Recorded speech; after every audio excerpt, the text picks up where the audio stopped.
ہے ایک دن موت کا وقت آ جاتا ہے، اور جب موت کا وقت آتا ہے تو پھر وہی جو غفلت ہے وہ ساری کی ساری انسان کے سامنے آ جاتی ہے، اور پھر وہ کہتا ہے کاش مجھے اللہ رب العزت پھر ایک دفعہ موقع دیتا کہ میں اس کو راضی کرتا، میں نماز پڑھ لیتا، میں صدقہ خیرات کر لیتا، میں قرآن پڑھ لیتا، میں دین سیکھ لیتا۔ لیکن وہ وقت ختم ہو جاتا ہے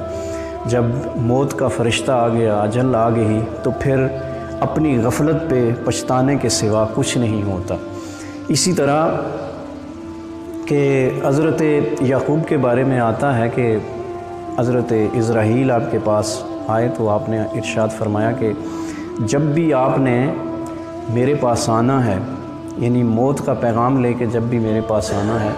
تو اس سے پہلے مجھے کچھ پیغام دے بھیجنا تاکہ میں اپنی موت کی صحیح طرح سے تیاری کر سکوں۔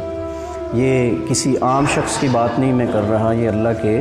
برگزیدہ نبی کی بات کر رہا ہوں۔ یعنی ہم تو عام لوگ ہیں، ہماری غفلت، ہماری کاہلی، ہماری سستی، یہ تو بڑی دور کی بات ہے۔ تو آپ فرماتے ہیں کہ اسرائیل علیہ السلام نے مجھ سے یہ وعدہ کیا کہ میں اچانک آپ کے پاس نہیں آؤں گا، اس سے پہلے آپ کے پاس میں پیغام بھیجوں گا، کوئی قاصد بھیجوں گا جو آپ کو پیغام دے گا، متنبع کرے گا، اور اس کے بعد میں آپ کی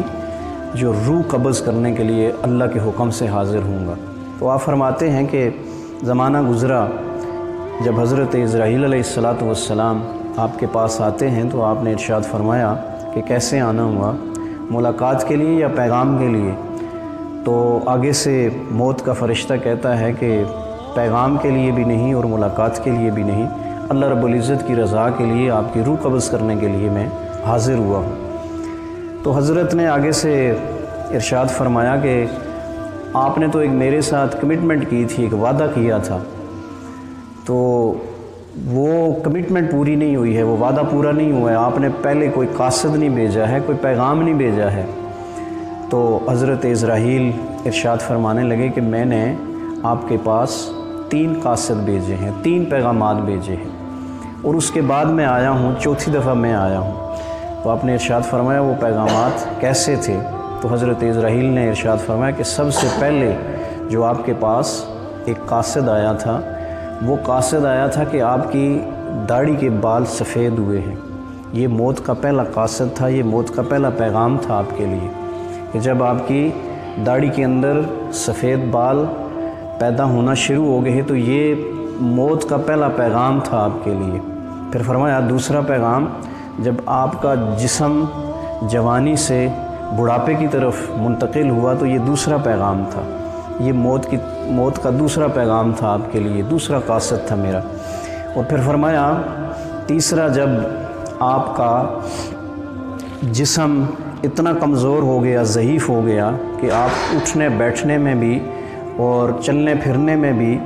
آپ کا جسم آپ کا ساتھ نہیں دے رہا تھا، تو یہ میرا تیسرا پیغام تھا، یہ میرا تیسرا قاصد تھا جو آپ کے پاس آیا ہے۔ اور اس کے بعد اب موت کا فرشتہ یعنی میں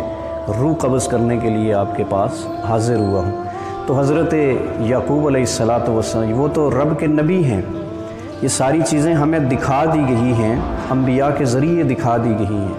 وہ تو رب کے نبی ہیں، اور ان کے پاس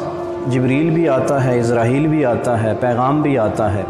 یہ امت کو اور معاشرے کو دکھانے کی بات تھی کہ آج ہمارے پاس بھی موت کا فرشتہ آتا ہے،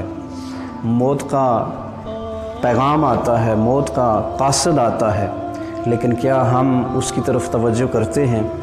ہمارے ہاں یہی ہوتا ہے کہ زندگی بہت پڑی ہوئی ہے، ابھی وقت ہے، دیکھا جائے گا، لیکن ایک بات یاد رکھیں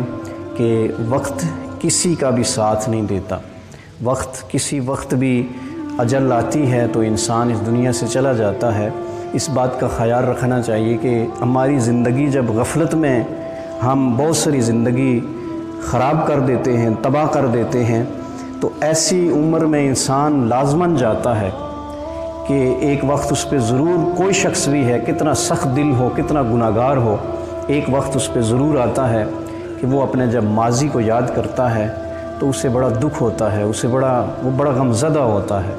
وہ بڑا پچھتاتا ہے کہ کاش اللہ رب العزت مجھے زندگی میں ایک دفعہ دوبارہ موقع دے دے کہ میں اچھے طریقے سے نماز پڑھ سکوں، میں قرآن پڑھ سکوں، میں اس کا دین سیکھ سکوں، لیکن اس وقت اس کے پاس وقت نہیں ہوتا۔ تو اپنی زندگی کے اندر سے جو غفلت ہے، مجھ سمیت ہم سب کو اس غفلت کو